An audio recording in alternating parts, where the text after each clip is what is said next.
She sat alone at the edge of the pier, her green eyes reflecting the grey ripple of the lake, with the wind gently combing through her chestnut hair. No one ever disturbed her here. Maybe it was the way she carried herself, as if silence wasn't just her choice, it was her power. Her name was Evelyn Carter. The locals in Willow Creek often referred to her as the woman with the crown of silence. No one quite knew her story, but everyone respected her space. She lived in the weathered white cottage at the edge of town, where ivy curled up the stone and wildflowers grew unchecked. Evelyn had arrived in Willow Creek 10 years ago. She came with a suitcase and a journal she never let go of. Sheriff Tom Callahan remembered the day she stepped off the bus. She looked like someone who had just come through a storm. Her eyes were weary, her lips unsmiling, but there was a grace in her movements that made people pause. She didn't speak much then. She didn't need to. People listened to her silence. Her life quickly became a rhythm of routines.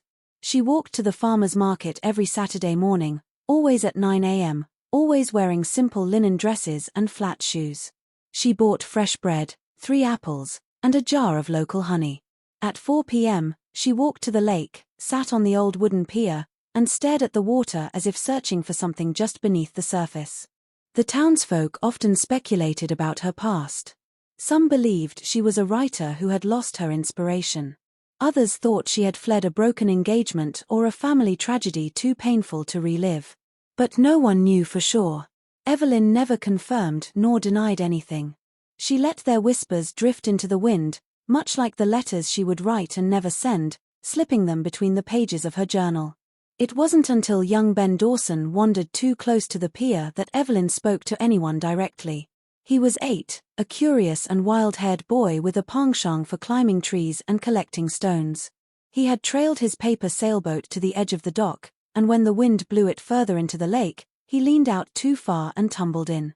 Evelyn, without a moment's hesitation, dove in and pulled him to shore. She didn't scold him.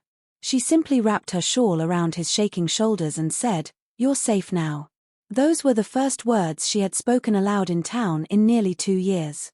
Word spread fast, as it always does in small towns. The mystery woman had spoken, and even more startling, she had saved someone. From that day on, Evelyn became a quiet guardian of sorts. Children waved to her. The old librarian, Mrs. Whitaker, began leaving books on her porch with notes like "Thought you might enjoy this one."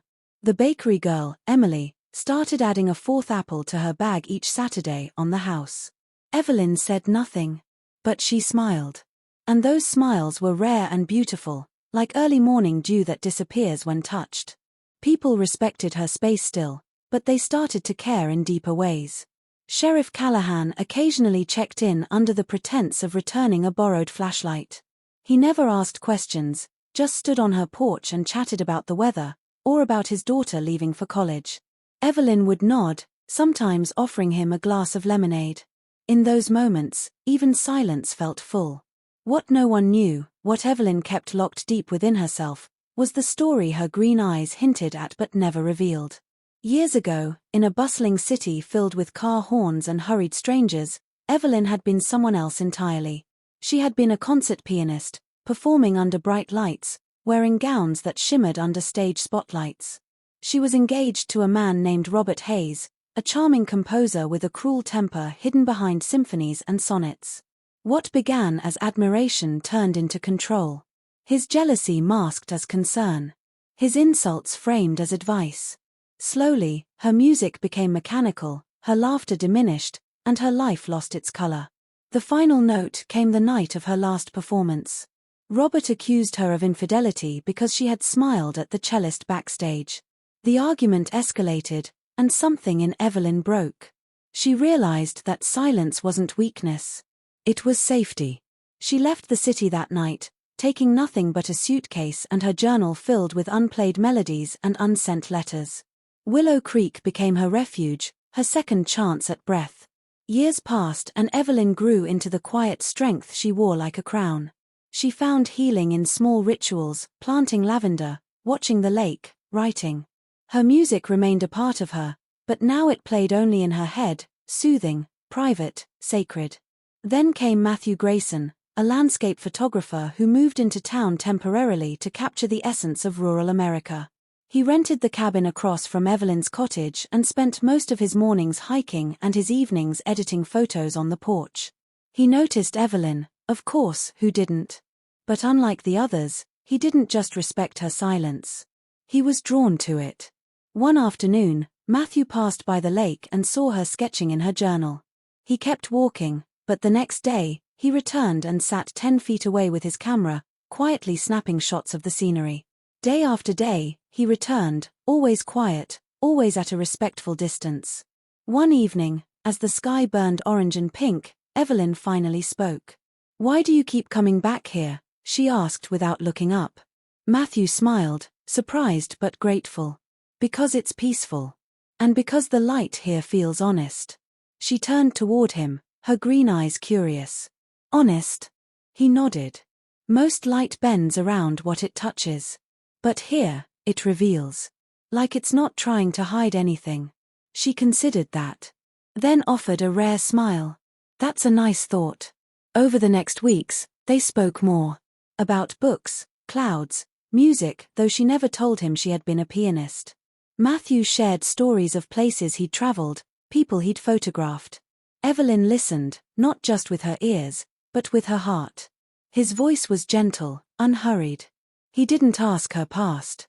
He waited until she offered pieces of it. One night, during a particularly strong summer storm, the lights in both their cottages went out. Matthew came over with candles and tea. They sat by the window, listening to rain drum against the glass. Evelyn finally opened her journal and showed him a drawing she had done of the lake with musical notes floating above it. "I used to be a musician," she said softly. "But the world I played in, it stole my voice." Matthew looked at her, not with pity, but with admiration. "And now? Now I let the world play for me," she said. "The water. The wind. Silence. It's enough." That was the beginning of something Evelyn never expected, a companionship that felt like music, not the kind you perform, but the kind you carry with you. He never tried to fix her. He never asked for more than she could give. And slowly, Evelyn's world began to open again. She started playing an old upright piano the librarian had in the back of the library. Just for herself. She played softly, but with feeling, like someone whispering a story she had kept hidden for years. The town noticed. Children began to pause outside the library window, listening. Mrs. Whittaker opened the back door so the sound could drift through the shelves. One day, Evelyn even agreed to play at the town's spring fair. It was unannounced. Second part next story.